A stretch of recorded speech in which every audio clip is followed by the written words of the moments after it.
किसी नगर में भोला सेठ नाम का एक व्यापारी रहता था। एक समय में उसकी गिनती नगर के सबसे अमीर व्यापारियों में की जाती थी, लेकिन अब वह सिर्फ नाम का ही सेठ रह गया था। उसका व्यापार बंद होने के कगार पर था। उसके ऊपर बहुत सारा कर्ज हो गया था। उसके दिन बहुत ही गरीबी में कट रहे थे। उसके इस हालात का कारण उसका स्वभाव था।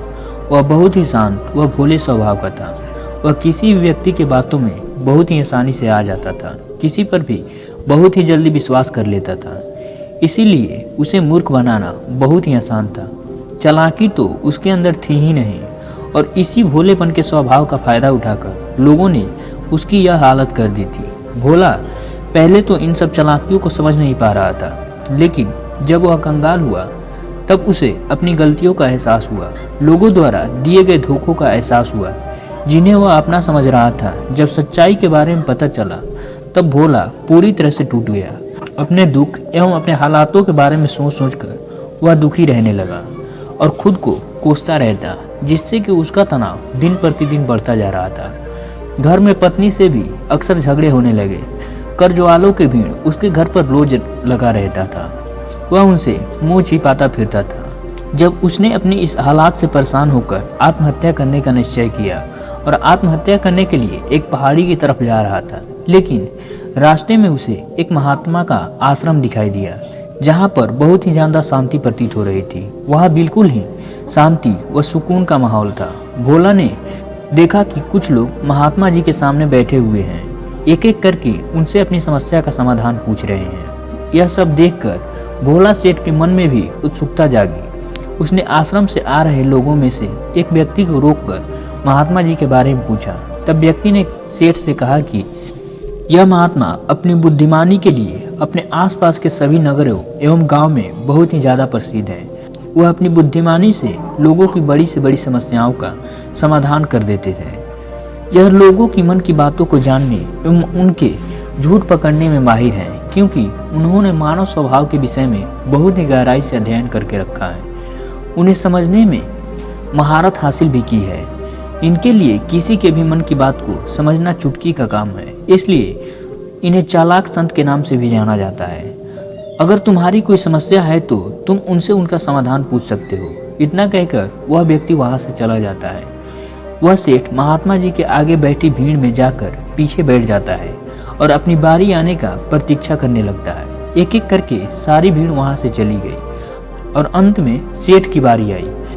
उसने महात्मा जी को प्रणाम किया और स्वयं के साथ घटी सभी घटनाओं को कह सुनाया। महात्मा ने सेठ की सारी बातों को बड़े ही शांति से सुना और उसे उत्तर दिया कि व्यक्ति को इतना सरल एवं भोला भी नहीं होना चाहिए कि वह हर किसी के बात पर यकीन कर ले, हमेशा दूसरों के कहने पर ही कुछ करना शुरू कर दे। व्यक्ति के भीतर थोड़ा समझदारी और चालाकियाँ भी होना बेहद ही जरूरी है।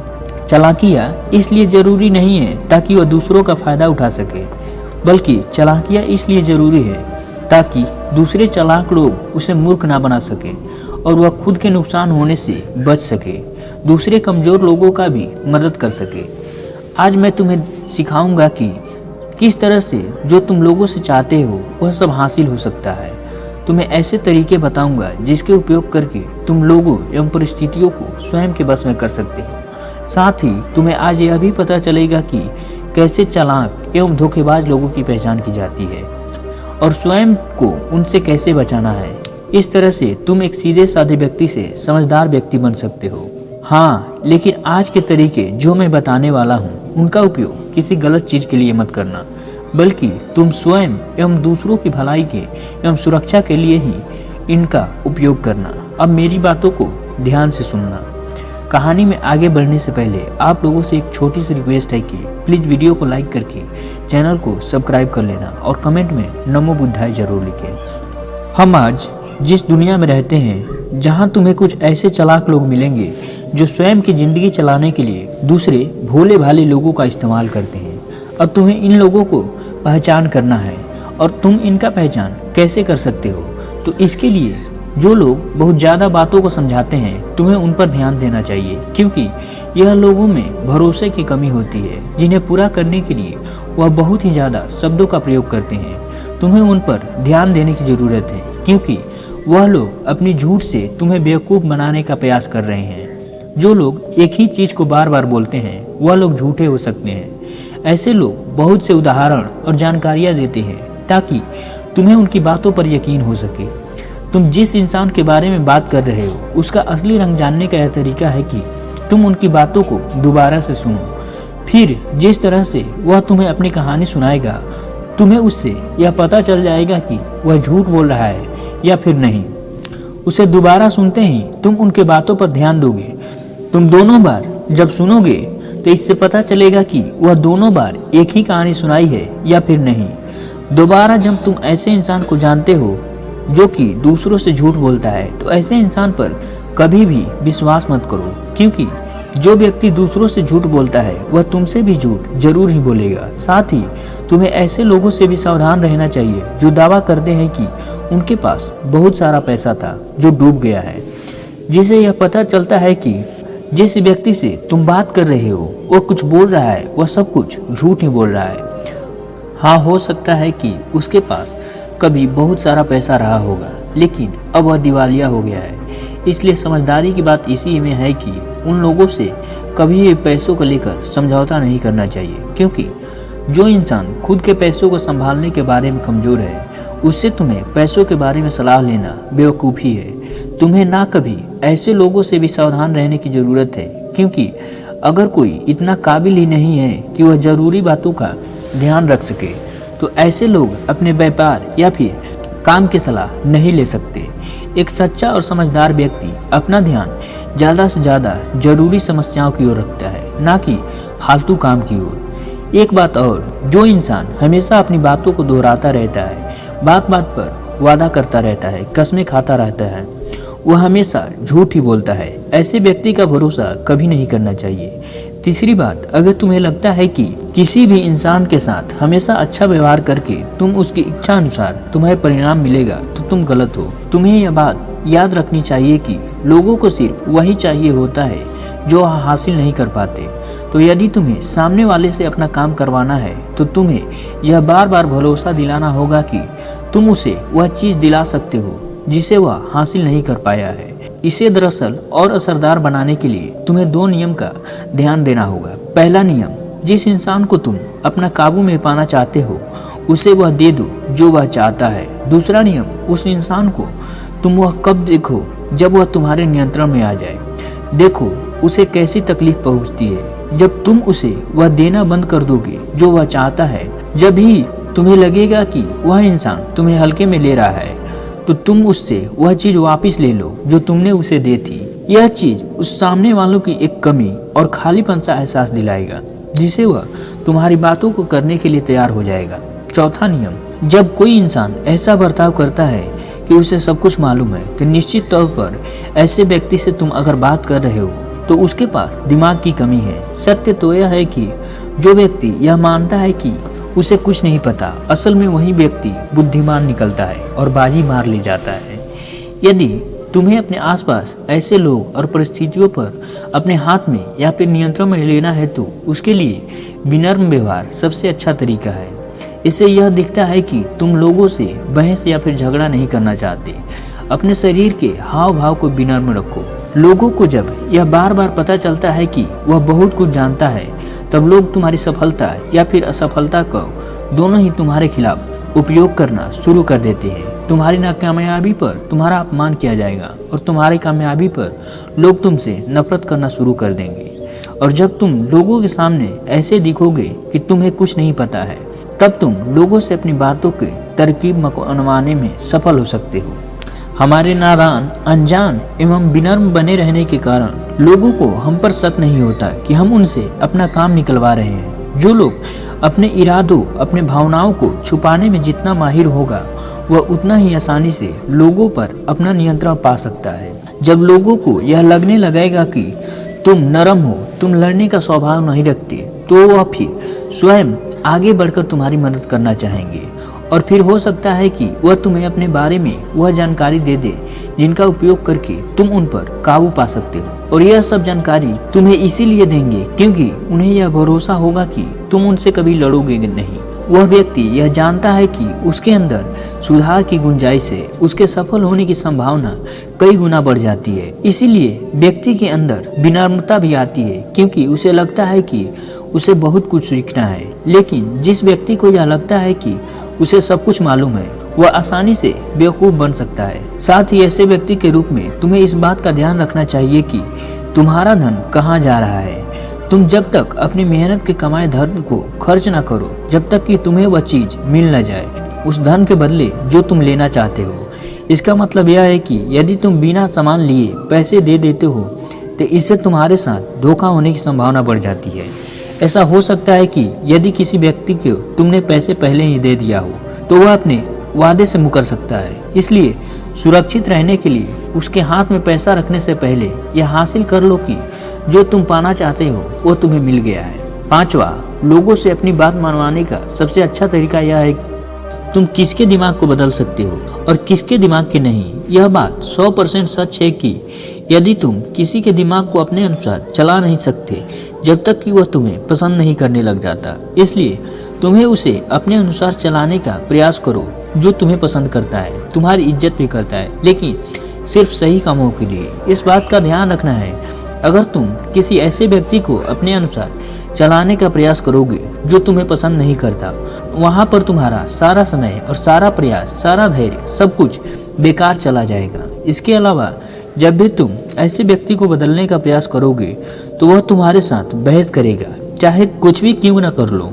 ऐसे व्यक्ति का मन कभी भी नहीं बदल पाओगे। इससे पहले तुम्हारी बात बहस में बदले, तुम्हें तुम्हारी कोशिश बंद करनी पड़ेगी और पीछे हटना ही होगा। याद रखना, तुम सिर्फ उन्हीं लोगों को बदल सकते हो जो तुम्हें पसंद करते हैं या फिर जिन्हें अपने अनुसार चलाना हो। सबसे पहले उनके साथ अच्छे रिश्ता कायम करो, दोस्ती बढ़ाओ, तभी तुम उसे बदल पाओगे। इतना कहने के बाद महात्मा जी ने थोड़ी देर तक रुक जाते हैं और फिर आगे कहना शुरू करते हैं कि अब कुछ ऐसे तरीके बताता हूँ जिनके उपयोग करके तुम चालाक और धोखेबाज, जो कि दूसरे को बेवकूफ़ बनाते हैं, जो दूसरों का गलत फायदा उठाते हैं, उनका पहचान कर सकते हो। इसके लिए पहला तरीका है कि चालाक व्यक्ति जब भी कोई अपना काम करवाना शुरू करता है तो अपने इरादों को पूरी तरह से छुपा कर रखता है, यानी कि वह झूठ बोलता है और सबसे महत्वपूर्ण बात को छुपा कर रखता है और सिर्फ हमें उतना ही बताता है जितना वह चाहता है कि हम जान सके। दूसरा तरीका, वह व्यक्ति जो चालाक है वह दूसरों को गुमराह करना चाहता है। वह हमेशा यही प्रयास करेगा कि वह ज़्यादा से ज़्यादा लोगों का ध्यान अपनी तरफ आकर्षित कर सके, क्योंकि इस प्रकार से वह एक समूह को, अपने आप को एक महत्वपूर्ण हिस्सा बना सकता है और लोगों को गुमराह कर सकता है या फिर अपने फायदे के लिए उनका उपयोग कर सकता है। तीसरा तरीका, जो गुमराह करने वाला व्यक्ति होता है या फिर जो धोखा देने वाला व्यक्ति होता है, वह लोगों के भावनाओं के साथ खेलना बहुत अच्छी तरीकों से जानता है। यह अलग अलग मौके पर अपने फायदों के अनुसार अलग अलग भावना व्यक्त करेगा, लेकिन सिर्फ दिखाने के लिए। जैसे कभी वो बहुत ही क्रोधित हो जाएगा, कभी बहुत गुस्सा करेगा, कभी बहुत ही दुखी हो जाएगा, तो कभी बहुत ही ज़्यादा दोस्ताना व्यवहार करेगा और कभी बहुत ही ज़्यादा उदास हो जाएगा। जिस व्यक्ति के साथ जैसा काम बनेगा उसके साथ वह वैसा ही व्यवहार करेगा।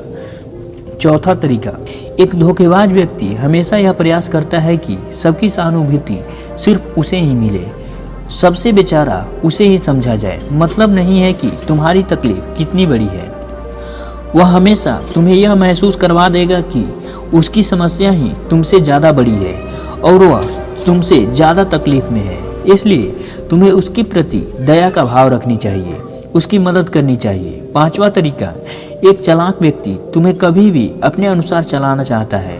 वह तुम्हारे दिमाग में इतने गहराई से बात को बैठा देगा कि तुम्हारे जीवन में उससे महत्वपूर्ण व्यक्ति और कोई नहीं है, उसके बिना तुम्हारा काम ही नहीं हो सकता। लेकिन मैं यह बता देना चाहता हूँ कि असल में ऐसा नहीं होता है।